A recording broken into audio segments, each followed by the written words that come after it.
Buenos días a todos, bienvenidos a esta nueva mesa que lleva por nombre COVID-19, el reto de la movilidad, organizada por Voz Populi y patrocinada por Ibercaja. Los virus son organismos a los que tenemos que mover. Se tienen que mover arrastrados o llevados, portados, transmitidos por algo, alguien, ¿de acuerdo? No tienen capacidad propia de movilización de ninguna manera, ¿de acuerdo? El virus, si no es en el seno de otro organismo, apenas puede moverse, solamente, como veremos y como creo que ya es conocido, a través de los restos de fluidos corporales, normalmente saliva, pero otros virus lo hacen por otras vías, que en ocasiones pueden quedar depositados en las superficies o pueden quedar flotando en el aire durante unos minutos, más o menos tiempo, y entonces ser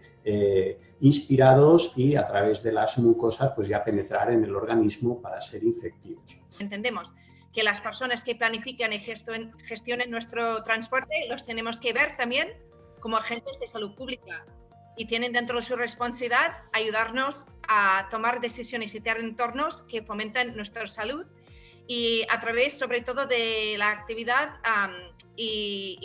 movilidad activa y sostenible, combinado muchas veces con otros modos de transporte, evidentemente, porque esto es uno de los cambios que estamos viviendo, unas tendencias mucho más a la movilidad multimodal, ¿no? Que ya no nos limitamos a un solo modo de transporte, pero podemos en un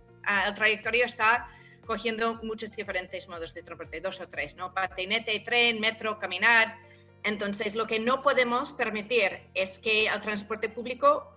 sufra o desaparece o se vea amenazado por resultado de esta pandemia. Esto sería bastante desastroso para nuestro futuro y podría llegar a tener impactos bastante grandes. En una ciudad como Madrid, el vector de comunicación más importante de una ciudad de este tamaño tiene que ser el transporte público. En ese sentido, desde las diferentes administraciones se ha estado trabajando desde el comienzo de la pandemia en limitar aforos, hacer obligatorio el uso de la mascarilla desde los primeros momentos para evitar cualquier tipo de contagio. También coincido con ella en que no se ha demostrado, una vez que se tengan en cuenta las medidas de seguridad, por supuesto, que el transporte público, ni muchísimo menos, pueda tener más probabilidad de contagio que ir a un supermercado, que es otro elemento cerrado, en el que también tienes que tener en cuenta todas las medidas de seguridad. Y en el confinamiento nos ha enseñado que el teletrabajo es una herramienta positiva de la que tenemos que tirar para permitir esa laminación de la demanda en determinadas horas puntas y nos permita pues tener una movilidad mucho más sostenible. Yo estoy convencido de que los diferentes actores que configuran el llamado sector de la movilidad han entrado en este sector estando convencidos de a qué se iban a dedicar o qué estaban haciendo. Pues Hyundai vendía coches, Cabify vendía servicio, una aseguradora vendía seguros, una eléctrica vendía puntos de recarga, pero no está nada claro lo que va a ocurrir dentro de unos años con estos elementos de modernización de la flota. Es decir, no sabemos si los que hoy surten de combustibles fósiles a través de las redes de estaciones de servicio a los vehículos que circulan, mañana se dedicarán a otra cosa y el principal repartidor de recargas de vehículos en España va a ser, por ejemplo, una gran superficie porque está perfectamente instalada por todos los centros de ciudades, que es donde va a haber esa demanda de recarga pública.